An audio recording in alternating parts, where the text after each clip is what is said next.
Alhamdulillahi Rabbil Alamin. Nahmaduhu wa nasta'inuhu wa nastaghfiruh wa na'udzu billahi min shururi anfusina wa min sayyiati a'malina. May yahdihillahu fala mudilla lahu wa may yudlilhu fala hadiya lahu. Asyhadu an la ilaha illallah wahdahu la syarika lahu wa asyhadu anna Muhammadan abduhu wa rasuluh. Allahumma salli wa sallim wa barik ala Muhammad wa ala alihi wa ala ashabihi ajma'in. Amma ba'd. Qala Allah ta'ala fil kitabihil karim. A'udzu billahi minasy syaithanir rajim. Ya ayyuhalladzina amanu taqullaha wa qulu qawlan shadidan يصلح لكم أعمالكم ويغفر لكم ذنوبكم ومن يطع الله ورسوله فقد فاز فوزا عظيما. Jamaah maghrib rahimakumullah, marilah kita senantiasa memanjatkan syukur kita kepada Allah Azza wa Jalla atas segala karunia-Nya yang sudah diberikan kepada kita semuanya, sehingga sampai hari ini kita masih diberi kesempatan untuk senantiasa berusaha memperbaiki diri kita, memperbaiki amal-amal saleh kita, memperbanyak bekal kita untuk kehidupan yang hakiki, yaitu kehidupan akhirat. Karena kehidupan di dunia ini hanyalah kehidupan semu yang sementara. Semuanya akan kita tinggal. Semuanya, kehidupan kita di dunia akan menjadi kenangan, dan kita akan dikenang terhadap apa yang sudah kita perbuat pada waktu kita masih diberi kehidupan oleh Allah Tabaraka wa Ta'ala. Allah mewanti-wanti kepada kita semuanya, hendaklah setiap masing-masing dari kita benar-benar mempersiapkan apa yang akan dia hadapi untuk hari esok, untuk menghadapi hari kematiannya, untuk menghadapi awal daripada hari-hari akhirat. Ketika kita meninggal dunia, kita akan memasuki hari kiamat kita. Hari akhirat kita dimulai di saat kita menghadapi sakratul maut. Ketika nyawa sudah berada di tenggorokan kita, ketika tidak ada lagi yang bisa menolong kita, itulah awal dari kehidupan abadi kita, dan itu akan terjadi kepada kita semuanya secara baghtatan, kata Allah, secara tiba-tiba. Tidak ada yang mengetahui. Ini semuanya permulaan awal daripada hari-hari akhirat kita, dari mulai sakaratul maut. Itu merupakan hal gaib yang tidak ada seorang pun yang bisa mengetahuinya. Untuk itu, marilah kita semuanya menjadikan apa-apa yang terjadi di sekeliling kita, kita gunakan sebagai penambah rasa iman kita, penambah keimanan kita, sekaligus juga memacu kita untuk meningkatkan ketakwaan kita kepada Allah Tabaraka wa Ta'ala. Kematian adalah keniscayaan, artinya tidak usah diminta, tidak usah ditunggu, tidak usah dicari. Mau apapun penyebabnya, pasti kita akan mendapatkannya. Baik kita berada di rumah, baik berada di luar rumah, baik kita di masa damai maupun di masa perang, kita akan mendapatkan kematian tersebut. Hanya bagaimana kita mempersiapkan diri kita menghadapi hari itu. Apa yang dapat kita lakukan sewaktu kita masih diberi kesempatan oleh Allah, itu yang terpenting. Kalau sudah meninggal dunia, sudah tidak ada yang bisa kita lakukan. Sudah terputus keseluruhan amal-amal kita, kecuali amal-amal jariah yang diantaranya adalah ilmu-ilmu yang bermanfaat. Apa yang panjenengan bisa lakukan sewaktu masih hidup untuk bisa mendapatkan, memperoleh pahala amal jariah? Ini yang penting, yang harus kita persiapkan menghadapi hari kematian kita. Jamaah rahimakumullah, kita akan lanjutkan kajian kita terkait beriman kepada hal yang gaib. Ya, pada kajian yang lalu kita sudah mempelajari hal-hal yang terkait dengan takhayul dan khurafat, ya istilahnya. Kesalahan-kesalahan. Kenapa disebut takhayul dan khurafat? Menurut para ulama, ya, kenapa kok disebut khurafat? Khurafat itu sebenarnya nama orang, kata para ulama. Seorang Arab Badui namanya khurafat. Dia menceritakan bahwasanya dia berlalu pergi atau bagaimana dia mengaku bahwasanya si khurafat ini diculik oleh jin. Dia mengaku. Setelah itu dia kembali kepada masyarakat Arab pada saat itu, tetapi dia menceritakan hal-hal yang apa? Biasanya ngerbong di cerita ngaku sesudah diculik jin. Biasanya kepriye? Ceritanya apa?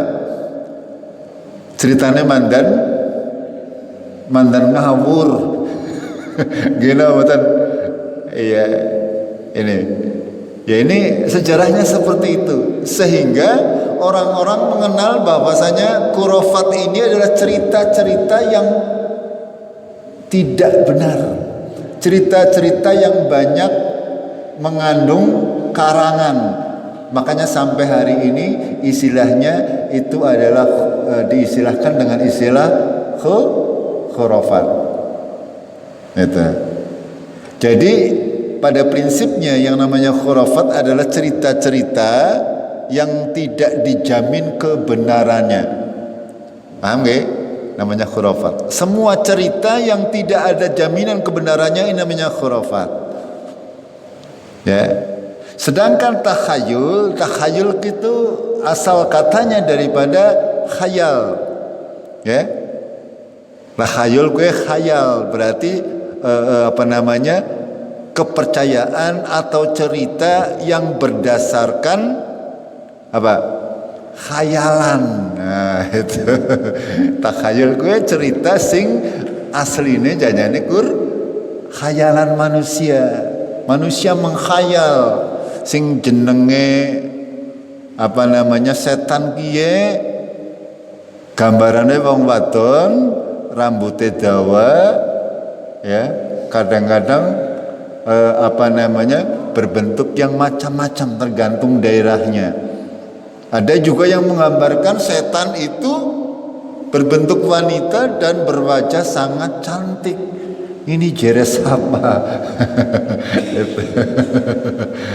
Ya nanti kita akan pelajari sebenarnya bentuknya setan ini, jin ini seperti apa saja. Kemarin sudah kami jelaskan sedikit. Nanti kita akan kaji lebih jauh, ya. Tujuannya bukan arep kenalan karo jin boten nggih. Akan tetapi agar supaya apa? Agar supaya kita tahu syaitan adalah siapa bagi kita. Ya. Syaitan adalah musuh bagi kita. Makanya jangan dijadikan teman. Itu. Agar kita bisa mengalahkan musuh kita, kita harus memahami, ya, karakteristik atau sifat-sifat atau ciri-ciri dari musuh kita. Makanya ini penting untuk kita fahami. Terkadang, ya, orang itu terlalu takut berlebihan dengan hal-hal yang semestinya tidak perlu ditakutkan karena tidak tahu hakikatnya. Itu. Mereka mengimani hal-hal yang gaib berdasarkan apa? Berdasarkan khurafat dan takhayul. Ini permasalahan yang harus kita luruskan akidah kita. Ya. Kemarin sudah kami jelaskan bahwasanya jin dan para malaikat itu tidak mengetahui perkara yang gaib. Tidak ada selain Allah tabaraka wa taala. Tidak ada yang mengetahui perkara yang gaib kecuali memang sudah diberitahukan oleh Allah tabaraka wa taala. Para malaikat itu tidak mengetahui yang gaib. Bahkan ketika malaikat diperintah oleh Allah untuk menyebutkan benda-benda yang ada di bumi, dia tidak mengetahui. Qalu subhanaka la ilma lana illa ma 'allamtana. Aku tidak mengetahui ya Allah. Aku tidak mempunyai ilmu kecuali apa-apa yang telah Engkau ajarkan kepada kami. Itu jawaban para malaikat. Ya, ketika Nabi Adam diciptakan, malaikat protes, "Ya Allah, kenapa sih Engkau menciptakan manusia yang suka saling bertengkar dan saling membunuh?" Allah menjawab, "Aku mengetahui apa-apa yang tidak kamu ketahui." Lalu Allah mengetes para malaikat, memerintahkan malaikat untuk menyebutkan nama benda-benda yang ada di bumi. Malaikat tidak tahu karena tidak diajari oleh Allah tabaraka wa taala. Akan tapi Nabi Adam diajari oleh Allah sehingga bisa mengabarkan atau menyebutkan nama-nama yang ada, benda-benda yang ada di muka bumi. Ini dasar akidah kita bahwa jin, malaikat itu tidak mengetahui hal yang gaib, apa maning menungsa, apalagi manusia. Ya, ada manusia berkata, "Saya bisa menghentikan hujan." Nangudu bila kosi sapa, itu tidak akan mungkin bisa. Termasuk diantara kunci-kunci kegaiban yang hanya Allah mengetahui adalah itu. Hanya Allah lah yang mengetahui kapan dan di mana Allah akan menurunkan hujan. Ketika ada orang yang mengaku bisa menurunkan hujan atau menahan hujan, itu bisa dikatakan orang tersebut pertama adalah dia keluar ya dari akidah yang benar. Dia tidak mengimani apa-apa yang diturunkan oleh Allah dalam Al-Quran maupun As-Sunnah. Tidak mungkin ada seorang pun, bahkan jin, bahkan malaikat, tidak mungkin bisa menghentikan hujan yang sudah dikehendaki oleh Allah tabarak wa ta'ala. Itu. Ini yang harus kita pahami. Tidak ada jin, malaikat, manusia itu mengetahui perkara-perkara yang gaib kecuali apa-apa yang sudah diberitakan oleh Allah tabarak wa ta'ala. Para rasul tidak mengetahui kecuali yang diberitahukan oleh Allah kepada beliau Muhammad sallallahu alaihi wasallam dan para rasul semuanya. Ini yang harus kita imani.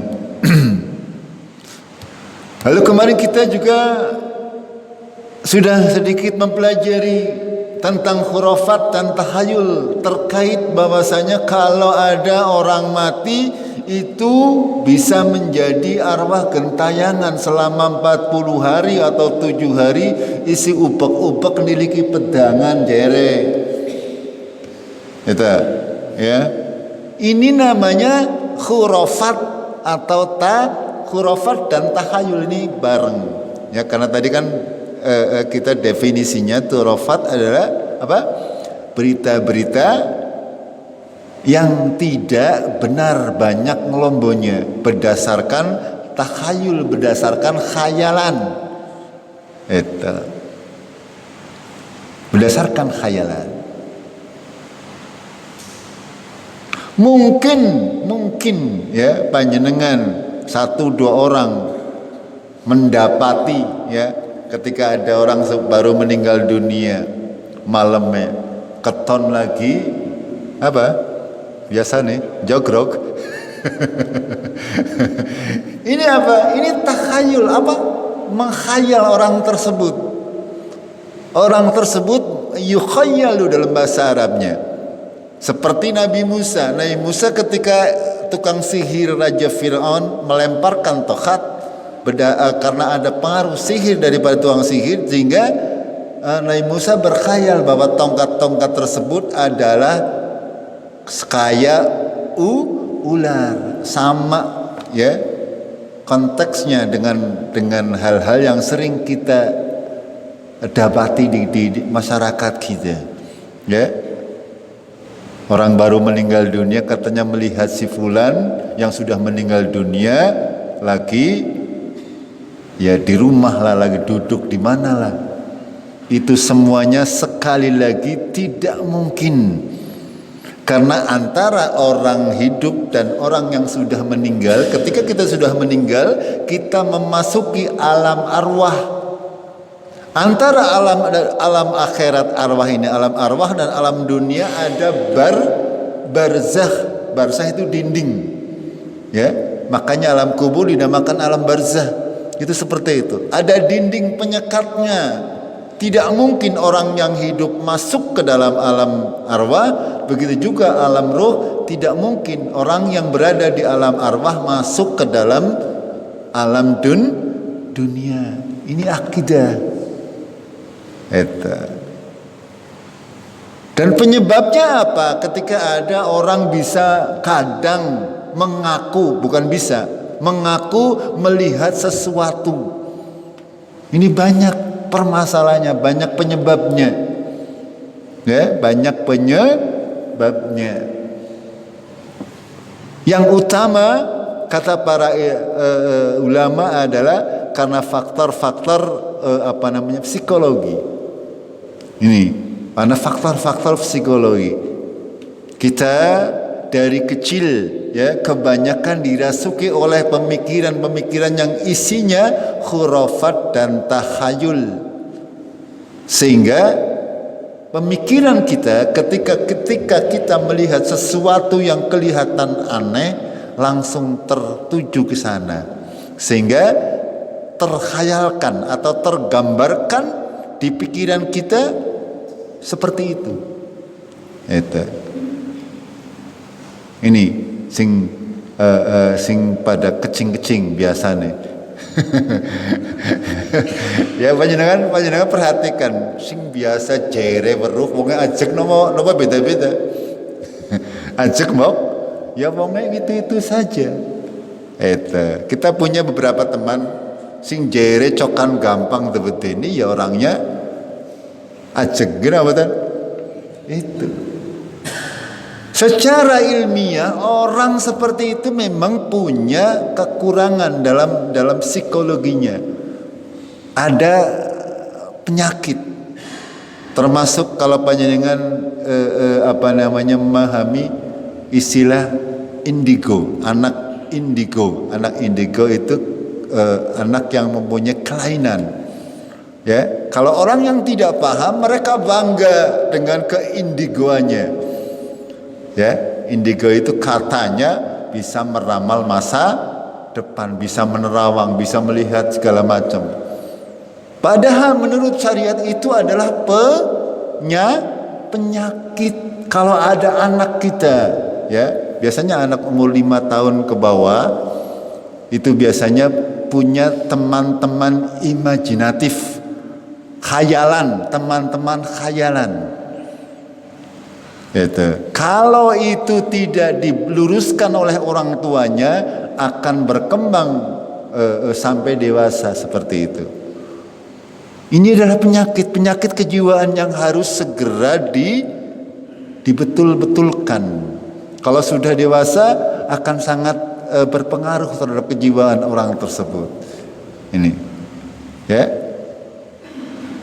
Makanya ketika ada orang mengatakan melihat si fulan yang sudah mati balik lagi ke rumah, panjenengan perhatikan, ya, dasarnya adalah surat Al-Mu'minun ayat 99 dan ayat 100. Jadi kita sudah tolak dulu kalau ada orang mengatakan demikian. Kalau panjenengan misalnya klerap seolah-olah melihat orang yang sudah meninggal, parani, diparani, dibuktikan maksudnya, ya, dibuktikan kebenaran ayat ini. Tidak mungkin, ya, tidak mungkin. Ini yang harus kita akidai agar supaya akidah kita menjadi lurus, ya. Kalau tidak seperti itu, ya panjenengan selamanya akan kangelan dewek. Gini betul, Arab mingser bae, Arab paribasane maring kamar mandi bae ora wani umai dewek. Itu, ya, itu psikologi, ya, psikologi kejiwaan. Harus kita buang, ya, buang semuanya. Akidahnya diganti.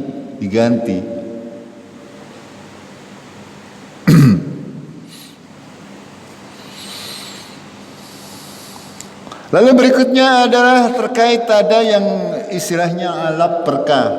Keberkahan, mencari keberkahan kepada sesuatu, baik itu benda, baik itu waktu, baik itu tempat. Ini yang berdasarkan khurafat dan takhayul. Berdasarkan khurafat, cerita-cerita yang benar, tidak benar, dan cerita-cerita yang berasal dari khayalan manusia. Itu banyak sekali, ya. Meyakini misalnya kalau ada orang meninggal hari Sabtu, biasanya gawa batir. Pernah dengar seperti itu? Mulane nang kuburan disangkrah. Aja gawa batir. Gini betul? Ada akidah yang seperti itu. Ada.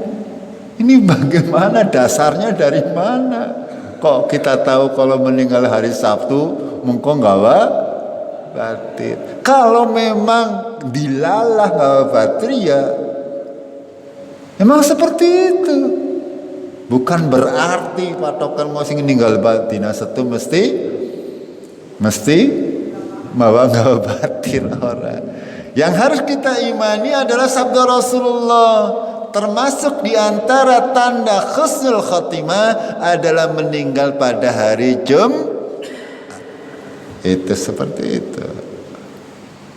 Ya, bukan mati dina setu terus batin dan sebagainya.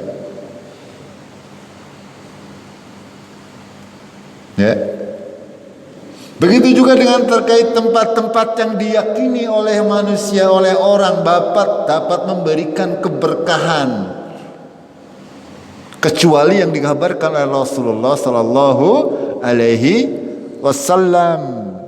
Makanya Rasulullah melarang safar kecuali ketiga tempat: Masjid Nabawi, Masjidil Haram, dan Masjidil Aqsa. Itu dijelaskan oleh Rasulullah, punya keutamaan. Tempat lain sama sekali tidak ada keutamaannya. Ya, panjenengan sholat di masjid sini dengan sholat di Masjid Istiqlal Jakarta pada baik pahalane. Ya, pada baik. Itu sholat di sini dengan sholat di masjid mana saja kecuali Masjidil Haram, Masjidil Aqsa, dan Masjid Nabawi. Itu pahalanya sama, tidak ada kelebihan. Eta. Ya. Makanya kalau ada orang mengatakan mau bepergian menuju ke suatu tempat, katanya tempat tersebut mustajab untuk berdoa, ya, yang kita kenal dengan istilah ziarah, itu. Padahal Rasulullah sudah melarang keras. Rasulullah di akhir hayatnya, ketika beliau menjelang kematiannya, beliau berpesan, ya, kepada umatnya agar supaya apa? Jangan menjadikan kubur Rasulullah sebagai tempat kumpul-kumpul. Itu tempat kumpul-kumpul. Tidak boleh. Akan tetapi manusia zaman sekarang itu mengikuti tradisi-tradisi yang berdasarkan khurafat dan takhayul. Ini permasalahannya. Sehingga mereka banyak yang melakukan seolah-olah beribadah di tempat-tempat tersebut mengandung keberkahan, padahal tidak ada keberkahannya, bahkan bisa diharamkan kalau tujuannya untuk mencari pertolongan selain kepada Allah Tabarak wa Ta'ala. Ini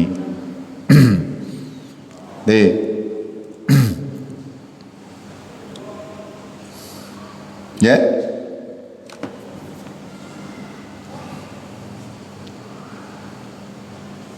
Terkait mitos-mitos khurafat dan takhayul yang keliru di tengah-tengah masyarakat kita adalah menganggap atau mengkhayal wujud-wujud jin yang keliru. Ini sudah sering saya sampaikan, ya.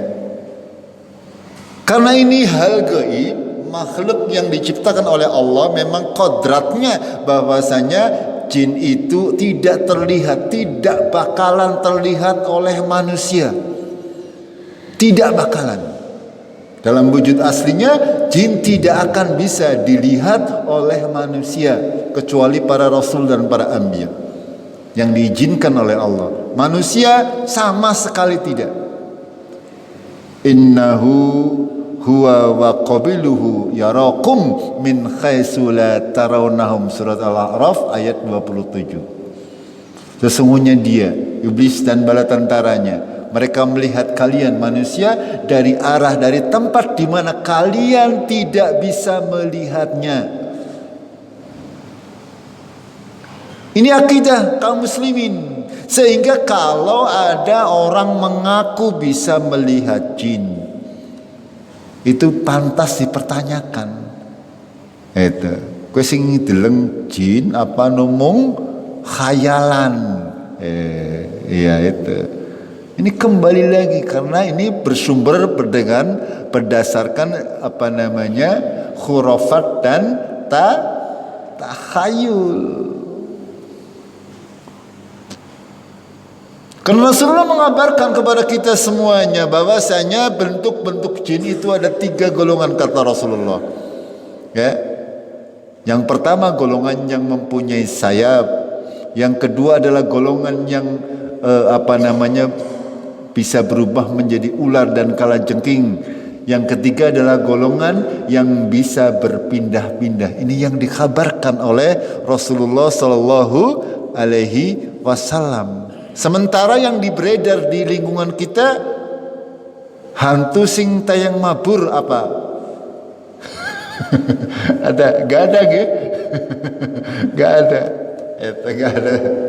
Padahal itu yang sahih dari Rasulullah sallallahu alaihi wasallam.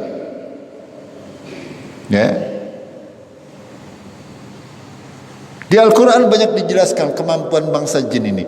Di antaranya pada zaman kerajaan Sulaiman, jin ini dimanfaatkan oleh Sulaiman untuk membuat gedung-gedung yang tinggi.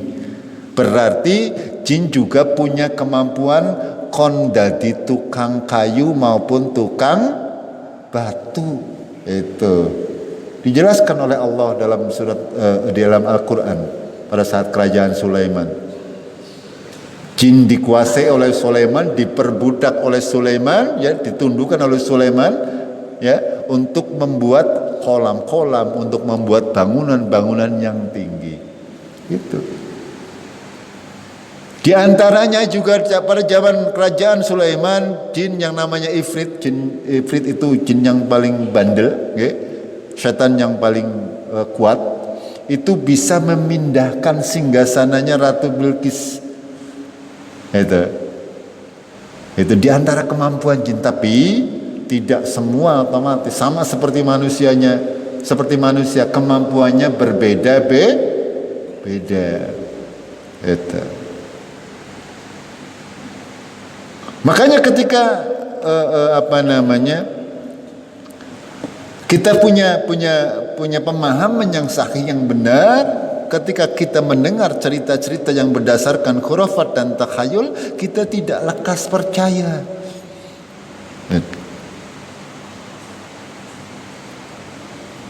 Ya.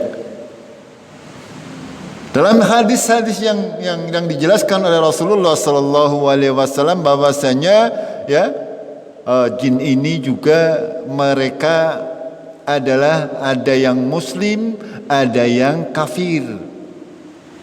Ada yang Yahudi, ada yang Nasara, ada yang ateis, ya, seperti manusia pada umumnya. Itu. Dan mereka semuanya sekali lagi adalah berkelompok-kelompok. Masing-masing punya golongannya sendiri-sendiri. Ya, ada segolongan orang yang mengaji seperti kita di dalam alam mereka. Ini yang harus kita pahami.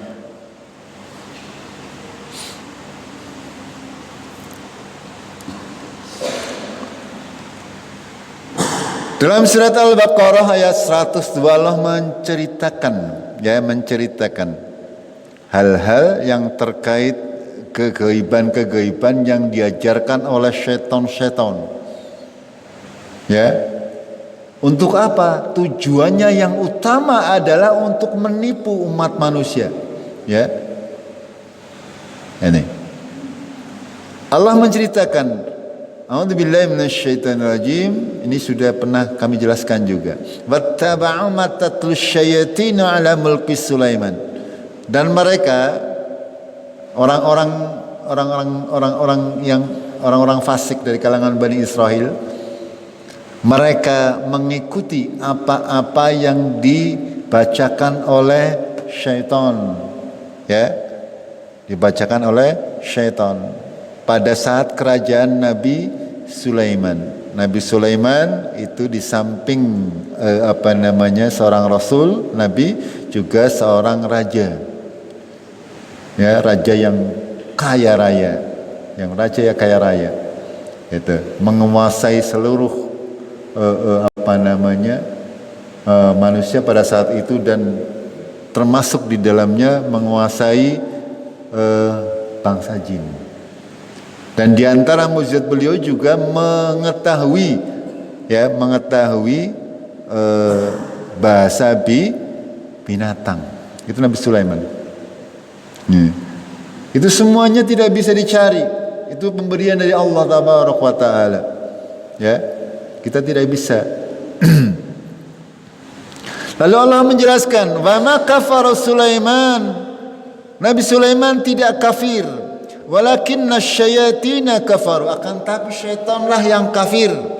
Yu'allimuna an-nasa sihr, dan mereka mengajarkan kepada manusia as-sihr. Ya, mereka mengajarkan sihir. Zaman Nabi Sulaiman, ilmu-ilmu tentang sihir, ilmu-ilmu tentang sesuatu yang mencelakakan manusia yang diajarkan oleh syaitan, semuanya tertulis dalam sebuah kitab. Dan pada saat Nabi Sulaiman itu masih hidup, kitab-kitab tersebut ditempatkan di bawah takhta Nabi Sulaiman. Tidak ada yang berani mengusiknya. Ya, tidak ada. Ya, akan tetapi ketika Nabi Sulaiman sudah wafat, ini setan itu ngojok-ngojok menungsa. supaya mencari kitab tersebut. Ya, mereka mengatakan ini gara-gara kitab ini Nabi Sulaiman bisa berkuasa kepada manusia maupun jin. Akhirnya apa? Mereka mempercayai omongan syaitan dan mempelajari sihir dari dalam kitab tersebut. Ini yang digambarkan oleh Allah dalam surat Al-Baqarah ayat 102. Itu. Wa ma unzila 'alal malakaini bi Babil Harut wa Marut, dan apa-apa yang diturunkan atas dua orang malaikat di negeri Babil yaitu Harut dan Marut. Wa ma yu'allimani min akhadin, tidaklah mereka mengajarkan kedua-duanya hatta yakula, sampai mereka berkata, si Harut dan Marut, innama nahnu fitnah fala takfur. Harut dan Marut sampai berkata kepada Bani Israel pada saat itu, ya, sesungguhnya kami berdua adalah cobaan, ujian bagi kalian semuanya. Janganlah kamu mempelajari sihir. Karena sihir ini menyebabkan seorang menjadi kafir. Itu. Masalah-masalah yang gaib, kalau kita salah mengimaninya, salah menjalaninya, membuat seorang itu menjadi syirik, menjadi kafir, menjadi jauhkan dari rahmat Allah tabarak wa ta'ala. Wa yata'allamuna minhuma, dan mereka mempelajari dari keduanya, ma yufarriquna bihi bainal mar'i wa zawji, apa yang dengannya, dengan ilmu sihir tersebut mereka memisahkan di antara laki-laki dan perempuan, pasangan suami istri. Itu.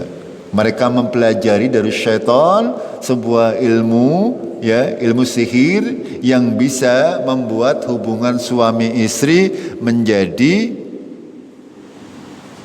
terpisah, menjadi bercerai. Ya, kalau kita mungkin di Jawa ini terkenal dengan yang namanya ilmu pelet dan sejenisnya. Yang ilmu pelet itu untuk menggandengkan, untuk memisahkan juga. Di antaranya seperti itu. Ini semuanya adalah bantuan syaitan. Bantuan syaitan.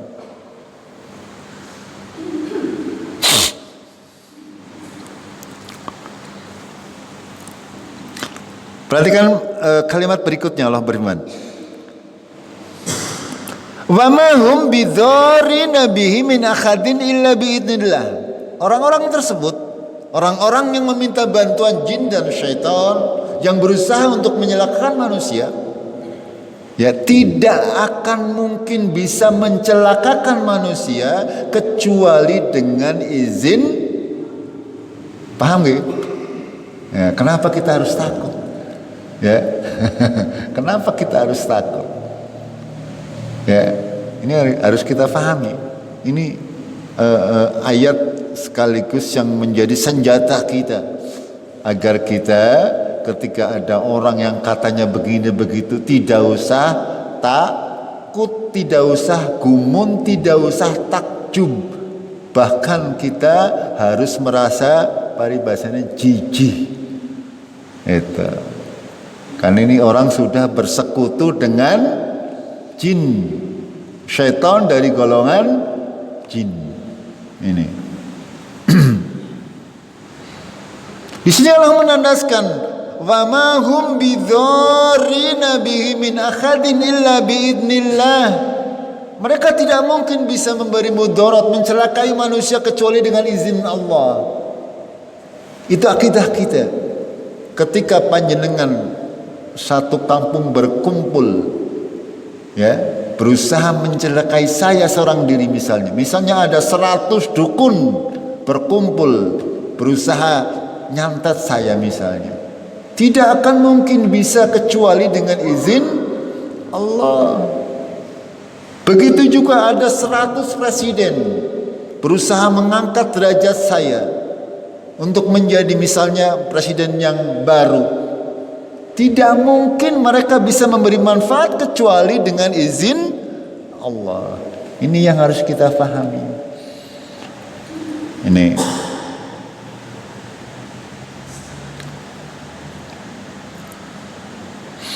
lalu Allah melanjutkan, wa yata'allamuna ma yadurruhum wa la yanfa'uhum. Mereka mempelajari sesuatu yang apa?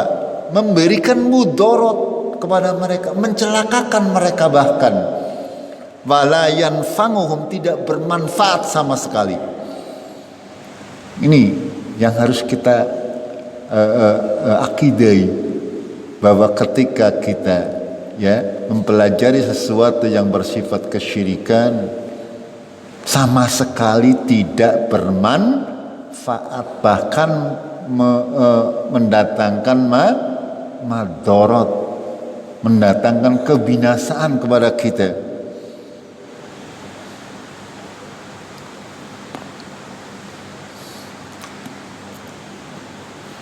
Di akhir ayat Allah berfirman, walaqad ngalimu laman ishtarahu ma lahu fil akhirati min khalaq.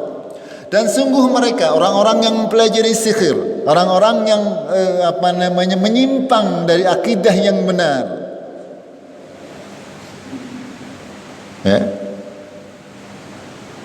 orang-orang yang menjual di sini, membeli hal-hal yang seperti itu, mempelajari hal-hal yang seperti itu, ma lahu fil akhirati min khalaq. Di akhirat mereka tidak akan mendapatkan bagian.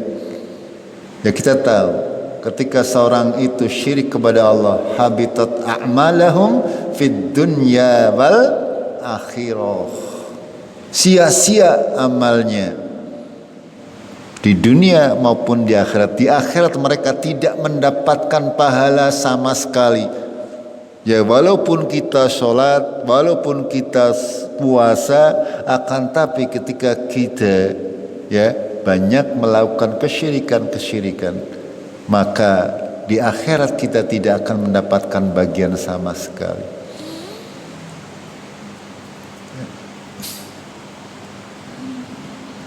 Lalu di akhir kalimatnya Allah berfirman, walabi sama syarabihi anfusahum law kanu ya'lamun. Sangat buruklah apa yang mereka jual. Mereka menjual dirinya dengan sesuatu yang sangat buruk, sekiranya mereka mengetahui. Ini kita kaum muslimin semestinya menjadi orang-orang yang punya akidah yang benar. Ketika akidah kita benar, kita tidak mungkin dengan izin Allah tidak mudah untuk dibodoh-bodohi, baik oleh setan dari golongan jin maupun setan dari golongan manusia.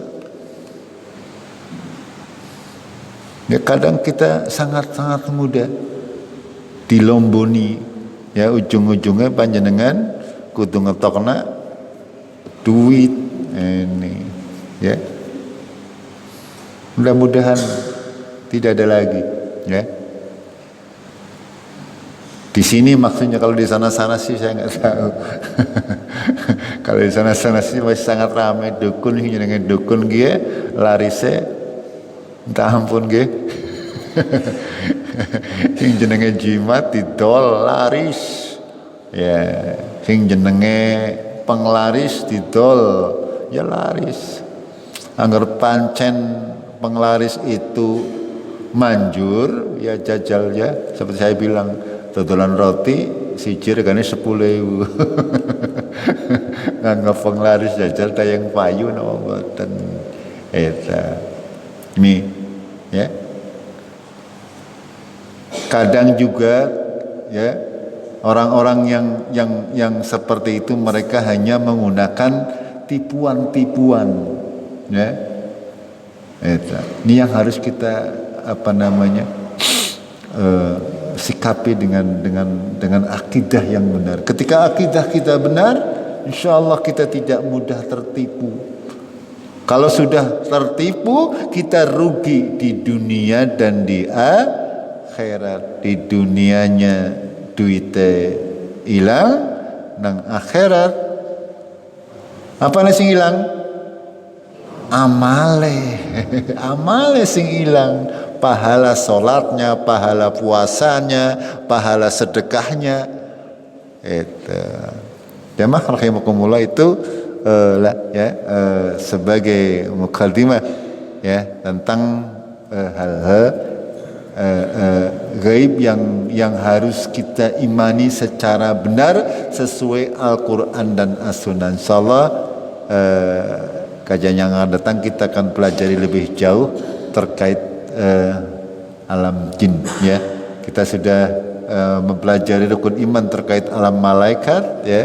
Kita akan sedikit mempelajari agar faham, agar tahu ya apa saja yang harus kita imani sehingga tidak mudah ditipu oleh omongan orang-orang yang tidak pakai dasar. Karena kebanyakan mereka hanya bercerita berdasarkan apa tadi? Khurafat dan takhayul. Khurafat ke cerita sing ngarang-ngarang ya, takhayul berdasarkan khayalan. Begitu yang bisa kami sampaikan ya. Mudah-mudahan bisa menambah keimanan dan ketakwaan kita semuanya. Kita hari dengan kafaratul majlis. Subhanakallahumma bihamdik, asyhadu an la ilaha illa anta, astaghfiruka wa atubu ilaik. Assalamualaikum warahmatullahi wabarakatuh.